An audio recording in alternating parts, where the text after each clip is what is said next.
Hey guys, welcome to U media. அப்ப நம்ம ஒரு ஃபங்க்ஷனுக்கு போயிட்டு வருவோமா?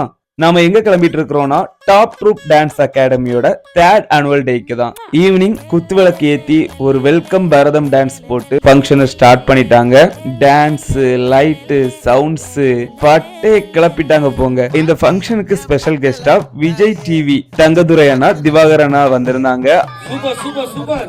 நெஞ்சில் குடியிருக்கும் குட்டி குட்டி ரசிகர்களுக்கு பெரிய அப்புறமா ரவிவர்மா மாஸ்டரோட என்ட்ரன்ஸ் அண்ட் பெர்ஃபார்மன்ஸ் சும்மா கிழிச்சிட்டா இருப்போங்க. செமையா இருந்துச்சு. அப்புறமா ஹீரோயினா அபர்ணா தாஸ் வந்திருந்தாங்க. அபர்ணா தாஸ் அவங்க வந்து கன்னியாகுமரி பத்தி அவ்வளோ பெருமையா பேசினாங்க, அவ்வளோ ஸ்வீட்டா பேசினாங்க. அவங்களுக்காக கொடுத்த வெல்கம் டான்ஸ் எல்லாம் அவ்வளோ என்ஜாய் பண்ணி பார்த்துட்டு இருந்தாங்க. ஃபைனலி டாப் ட்ரூப் டான்ஸ் அகாடமியோட மாஸ்டர் ஸ்டூடெண்ட்ஸ் எல்லாம் சேர்ந்து ஒரு பெர்ஃபார்மன்ஸ் கொடுத்தாங்க. ஆடியன்ஸ்மே நல்லா என்ஜாய் பண்ணாங்க. நானுமே செமையா என்ஜாய் பண்ணேன். ஓகே கைஸ், பாப்போம். பை.